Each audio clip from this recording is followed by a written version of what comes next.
नमस्कार दोस्तों, कैसे हैं आप। मैं हूं संजय कौशिक, आप सभी का वेलकम करता हूं अपने YouTube चैनल में और उम्मीद करता हूं कि आप अपनों के साथ हैं, अपनों का ख्याल रख रहे हैं और सफलताओं की तरफ बढ़ रहे हैं। तो दोस्तों, 12th के एग्ज़ाम शुरू हो चुके हैं। साथ में ही बच्चों के साथ साथ माँ बाप का भी एग्ज़ाम होता है, क्योंकि उनको भी उनसे ज़्यादा, बच्चों से ज़्यादा टेंशन रहती है कि बच्चे का एग्ज़ाम कैसा जाएगा, कैसे नहीं जाएगा।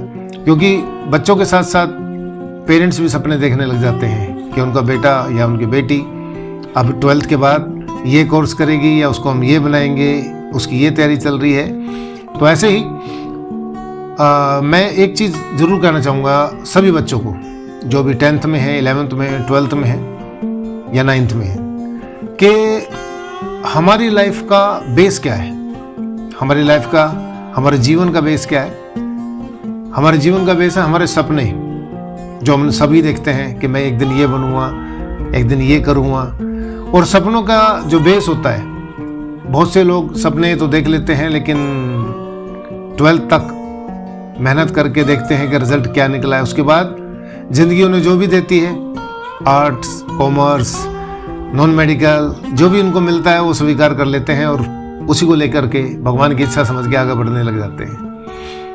मेरे हिसाब से जो हमारी लाइफ का जो बेस है, हमारी ज़िंदगी का जो बेस है, वो है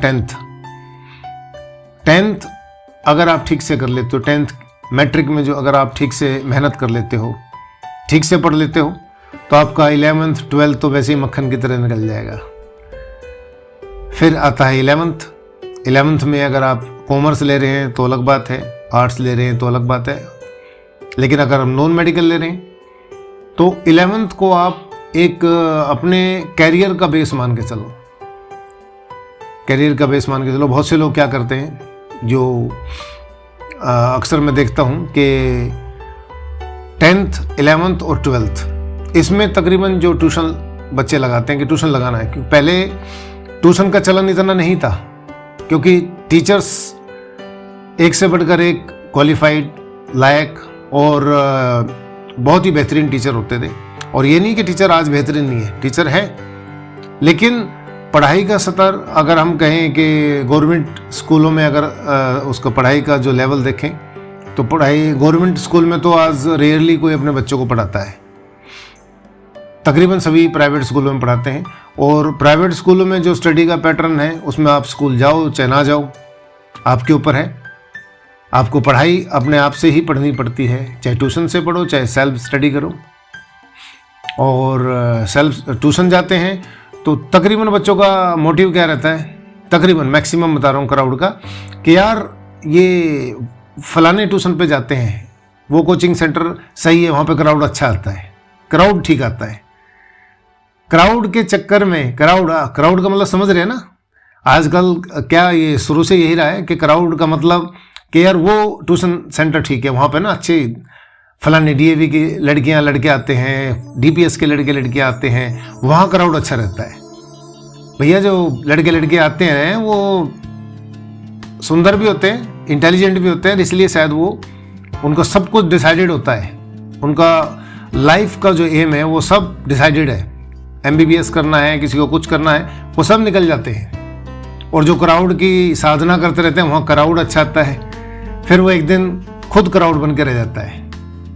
जो वहाँ अच्छे जो बच्चे आते हैं, जो ट्यूशन, किसी भी ट्यूशन सेंटर पे जाते हैं, उनका एम होता है। आजकल के बच्चे और पहले के बच्चों में ये फ़र्क है कि आजकल के बच्चों का एम, उनका एक एक स्टेप, एक एक पल, उनके लाइफ के समय जो भी टाइम है, उसका एक एक सेकंड वो सब डिसाइडेड है, प्री प्लान। भगवान ने तो बनाया ही है उनको इंटेलिजेंट, सुपर इंटेलिजेंट, सुंदर और हर तरह से काबिल।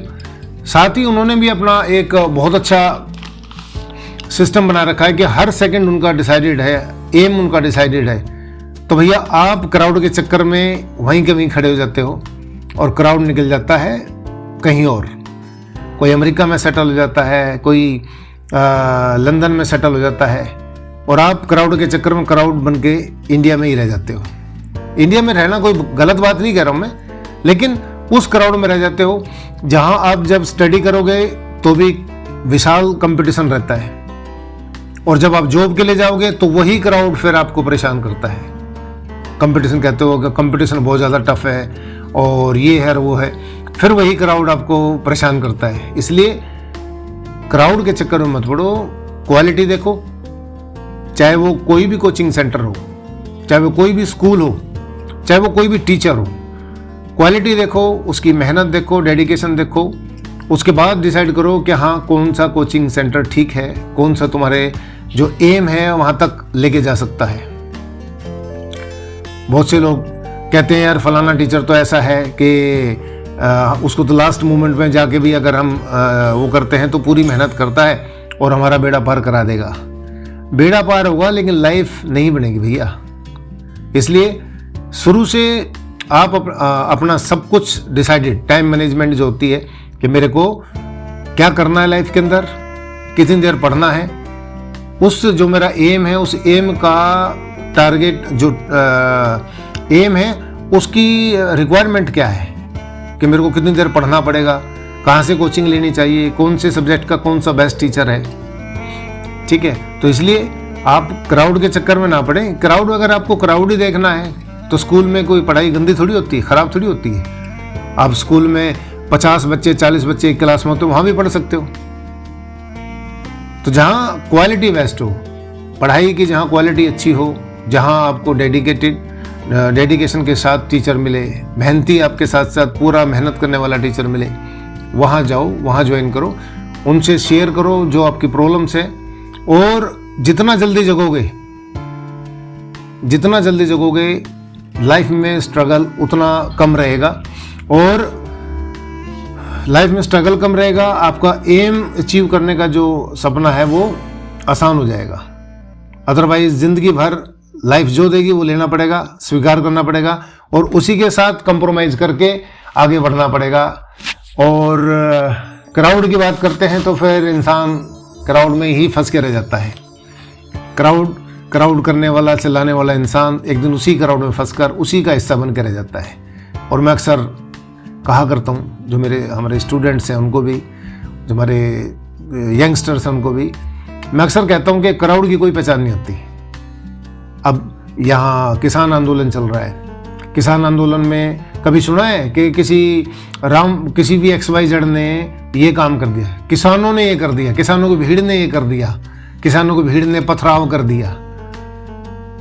क्योंकि भीड़ की कोई पहचान नहीं होती। इंडिविजुअल आदमी होता है जो करता है, उसकी पहचान होती है, पूरे वर्ल्ड में पूरी दुनिया जानती है, इतिहास जानता है उसको। क्राउड की कोई पहचान नहीं होती। क्राउड का हिस्सा मत बनो, अपनी लाइफ, अपना एम डिसाइड करो, टाइम मैनेजमेंट करो और उस एम के लिए सब कुछ निछावर कर दो। 10वीं 11वीं 12वीं 3 साल, जैसे हम पहले ऋषि मुनि जो होते थे वो कंदराओं में चले जाते थे, हिमालय के कंदराओं में चले जाते थे तपस्या करने के लिए।